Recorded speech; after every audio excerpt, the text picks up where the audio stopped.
There are moments in life that don't seem significant when they occur. Just another conversation, another day.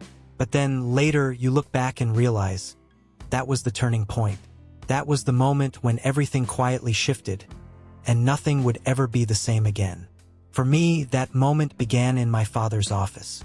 A space that smelled of cigars and ambition, heavy bookshelves, oil paintings of men with stern faces, and a globe that likely hadn't moved in 20 years. It was the kind of room designed to remind you who held power. I sat opposite Richard Peterson, my father, the man who built half the East Coast skyline and my entire reputation. He didn't say much at first. He just looked at me with that quiet, measured gaze that always meant something was coming. I had just returned from a weekend in Miami, tanned, hungover, and unequivocally bored. He tapped his pen on the desk once, then twice. "I've decided something," he finally said. "You're going to live with someone." I laughed, out loud. "What, like a roommate? Are you putting me in a dorm now?" He didn't blink. "You're going to live with a girl. Pretend you're married. Think of it as a lesson." "A what?" He leaned forward. "You need accountability, real accountability, and you won't find it in rooftop bars or on another reckless weekend with your freeloading friends." I couldn't believe what I was hearing. This man, who had never changed a diaper in his life, was about to teach me how to be a better human being? "This is insane," I muttered. "It's already arranged." I stared at him, looking for the wry smile, the sarcastic tone, the classic gotcha moment. But he was serious. And who would this mystery woman be? What did fate have in store for me? We'll find out the continuation of this story soon. But first, Nana Rose has a quick message for you. My dear ones, he thought he could teach a lesson with a fake relationship. But what if life decides to answer with something real? What happens when two completely different worlds are forced to share the same roof? Take my hand and stay with me until the end. There's a moment later that changes everything. And while you're here, don't forget to subscribe, leave a like, and share this story. Grandma Nana is so happy to have you with us. 3 days later, she arrived. Emily. That was her name. She stood in the foyer wearing a thrift store sweatshirt and a pair of sneakers held together by sheer willpower. Her hair was pinned into a messy bun, and she clutched a duffel bag as if it were her only possession. "This is Emily," my father said, devoid of emotion. "She's bright, driven. She's been through a lot. She just needs a real chance." I blinked. "And I'm supposed to, what? Tame her?" He didn't answer. He just handed me a set of house rules, clapped Emily on the shoulder like she was a lab specimen, and left us there, in silence. I remember thinking, this won't last a week. She was clearly from another planet. She looked like someone who had lived more in a month than I had in 25 years. And me? I was spoiled, entitled, and, if I'm being honest, entirely uninterested in being anyone's savior. I went to bed that night planning my escape. But Emily didn't leave. She didn't crumble under my sarcasm. She didn't falter when I ignored her. She quietly cleaned up after both of us, made meals out of practically nothing, and studied late into the night under the kitchen light. She didn't ask for pity. She earned my attention. And then, something happened that I didn't anticipate. I caught myself watching her, really watching her. The way she'd read with a hand in her hair. The way she'd stand on tiptoe to reach the spice cabinet. The way she remained quiet but never insignificant. She was unlike anyone I had ever met. I was used to people wanting something from me: money, influence, access. But Emily? She just wanted space. A chance. Perhaps even peace. And for the first time in my life, I wasn't laughing. I was curious. Some people enter your life quietly, but leave footprints that never fade. Emily was like that. She didn't demand attention, but somehow, the atmosphere always felt different when she was in it. Calmer, sharper, more real. We were supposed to be strangers playing house. A social experiment orchestrated by my father, as if we were puppets in one of his business simulations. A pretend marriage, he'd called it. A structured arrangement. A call to reality. The rules were simple. Live together, don't fall in love, and keep it temporary. I agreed, assuming we'd barely survive the first week. I gave myself 2 days before I broke her spirit, or she would crumble and leave. But she didn't. Emily adapted faster than I did. She found rhythms in the chaos. She folded laundry while she read. She labeled the spice rack. She fixed a broken light bulb I hadn't even known was broken. She moved like someone accustomed to surviving, someone who didn't wait for comfort but made it one habit at a time. Me? I kept trying to test her. I brought girls home late just to see her reaction. She didn't flinch. I made crude jokes at dinner. She didn't bite. I left dirty dishes in the sink. She washed them. One night, I came home drunk from a friend's birthday. I tripped over a pair of shoes in the dark hallway and cursed loud enough to wake the entire building. She didn't yell. She didn't roll her eyes. She handed me a glass of water, turned off the light, and went back to her room. That silence hit harder than any sermon ever could. The next morning, I woke up with a headache and an uncomfortable truth. I felt more ashamed than I had in years. And yet, she didn't say a word. It was Emily's way. She didn't punish. She didn't play games. She let you confront your own guilt until it morphed into something bigger than ego. Self-awareness. In time, our routine evolved. We started drinking coffee together in the mornings. She'd test herself with math problems, and I'd pretend not to be impressed. I noticed her sense of humor was dry, but sharp. I noticed the way she tapped her fingers on her coffee mug when she was thinking. I noticed everything. One night, I found her asleep on the couch, surrounded by books. A half-eaten peanut butter sandwich rested on a napkin beside her. Her face looked so serene, softened by weariness, not fear. Something in my chest shifted. I grabbed a blanket and covered her. That was it. No words, no grand gestures, but it felt like something had changed. The next day, she asked, "You covered me last night?" I shrugged, trying for nonchalance. "Maybe. You looked like a cold burrito." She laughed. A real, unvarnished laugh. It was the first time I'd ever heard it, and I knew I wanted to hear it again. That's when I started to behave differently. I'd wash the dishes before she got home. I'd cook, not well, but I'd try. I'd ask how her studies were going. I listened, really listened. I still teased her. She provoked back, but the harshness faded. We weren't enemies. We weren't strangers. We were something in between. One night, as we folded laundry, she looked at me and said, "You're different than I expected." I smiled. "You are too." We sat in silence after that. But it wasn't an uncomfortable silence. It was the kind of silence that says, "I see you, and maybe you see me too."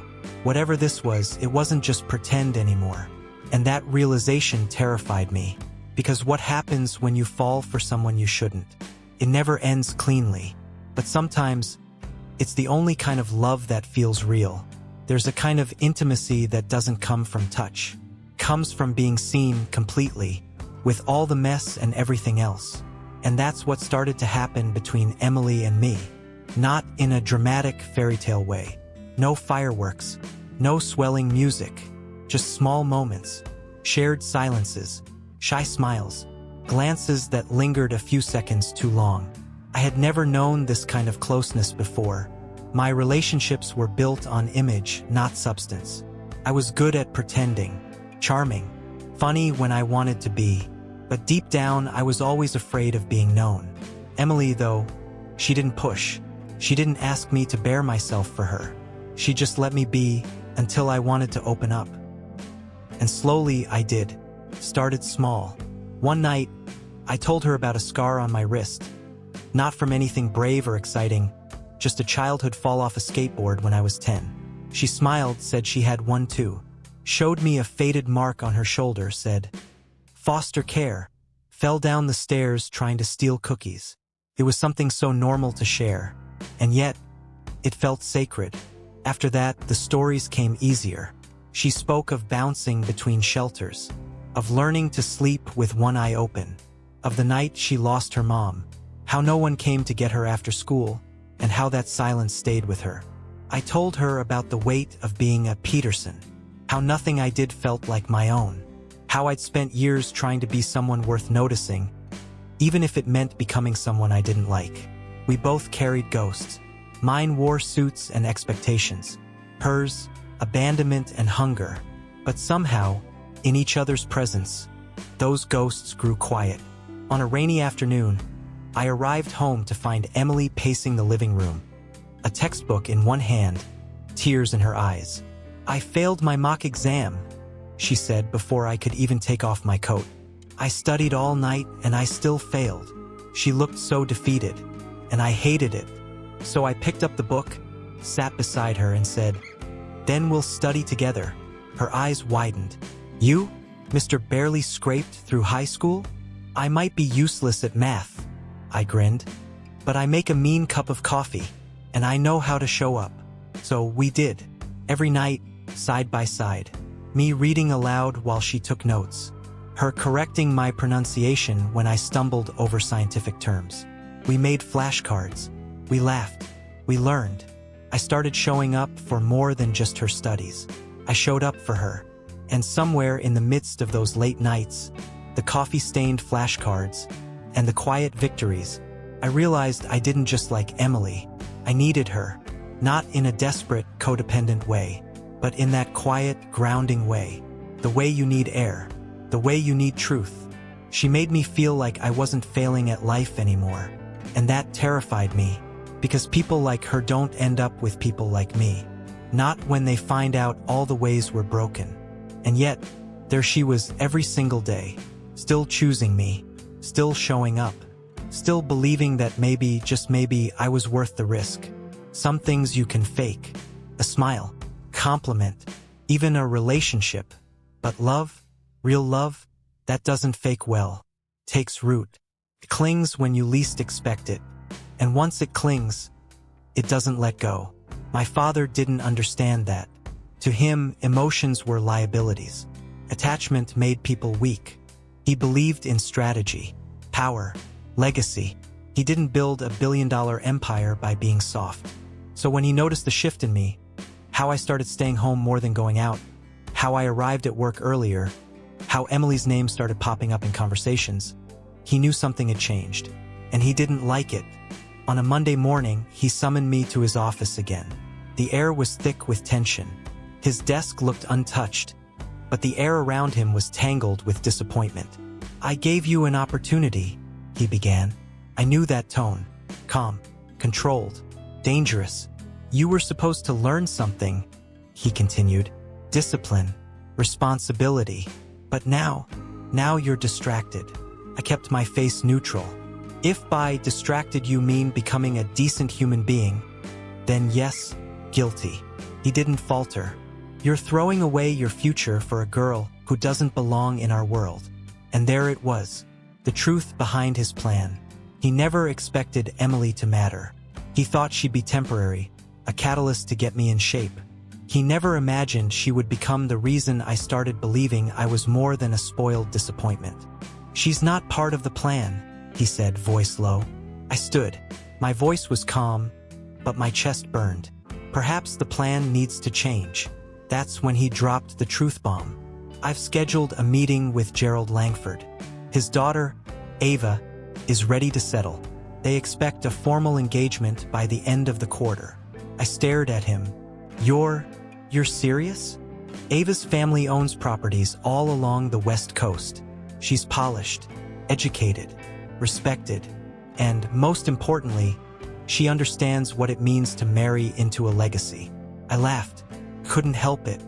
"You want to trade my girlfriend like she's a stock option?" He didn't answer. I left without another word. That night I didn't sleep. I sat on the fire escape outside our apartment, watching the city lights flicker below. Inside, Emily was reading, likely sensing something was wrong but giving me space.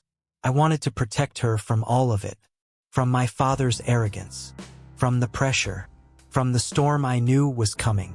But I also knew this wasn't just about protection anymore. It was about choosing. And I had made my choice. The next night, my father hosted a dinner at our mansion.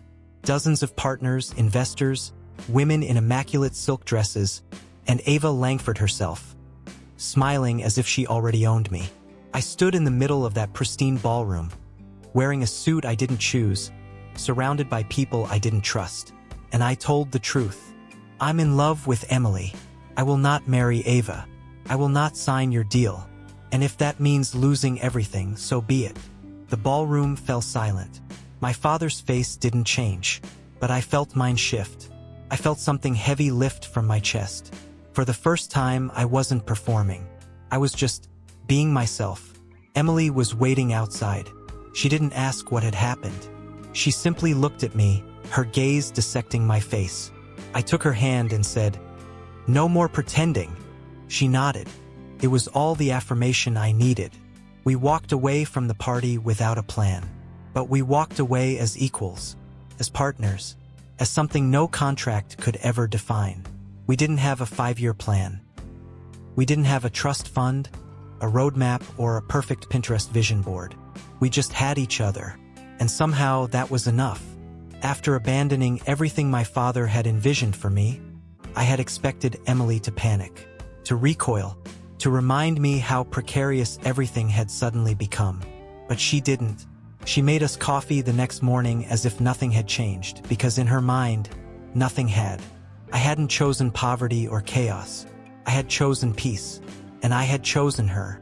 We moved into a minuscule one-bedroom apartment above a used bookstore in Cambridge. The floorboards creaked, and the bathroom mirror was spiderwebbed in the corner. But it was ours. No contracts, no pretense. Just real life, raw and unfiltered.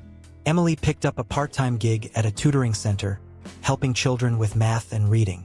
She smiled more. She laughed more. She even started growing herbs in tiny pots on the fire escape, as if cultivating hope, one leaf at a time. I enrolled in night classes and took a low-level position in the operations department of my father's company. Not because I wanted to return, but because I wanted to achieve something on my own. For a time, we didn't speak to my father. He was furious, said I'd shamed him, said I'd thrown away a future most people would kill for. But I knew the truth.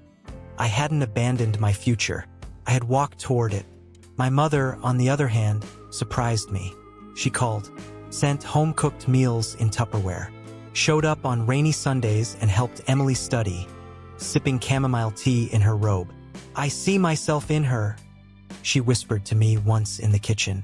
Before I lost my voice, I held her closer than I ever had before. Life was messy and unpredictable, but it was honest. And that kind of life, it changes you. We fought sometimes about bills, about time, about little things like dishes and who forgot to buy toothpaste.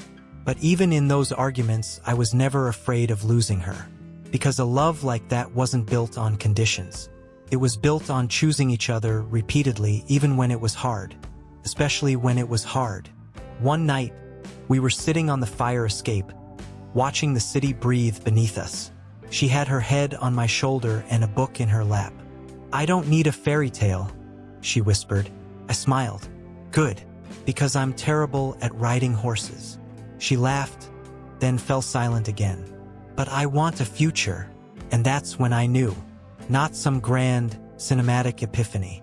Just that quiet certainty that builds slowly, like the light before dawn. A week later, I proposed. No ring, no kneeling. Just a sticky note left on her study desk. "Do you want to keep building with me? Forever?" She found me in the kitchen and said, "You misspelled forever." I smirked. "In or out?" She kissed me as if her answer had always been yes. Now, years later, when I look at her, sitting on the floor grading papers, wearing that old sweatshirt she refused to throw out, I don't see a stranger I once pitied. I see the woman who built me from the inside out. I see home. My father never apologized. He still doesn't say her name when we talk. But I think, deep down, he knows. Emily didn't just save me from myself. She transformed me into someone worth loving. And I will spend the rest of my life ensuring she never regrets choosing me.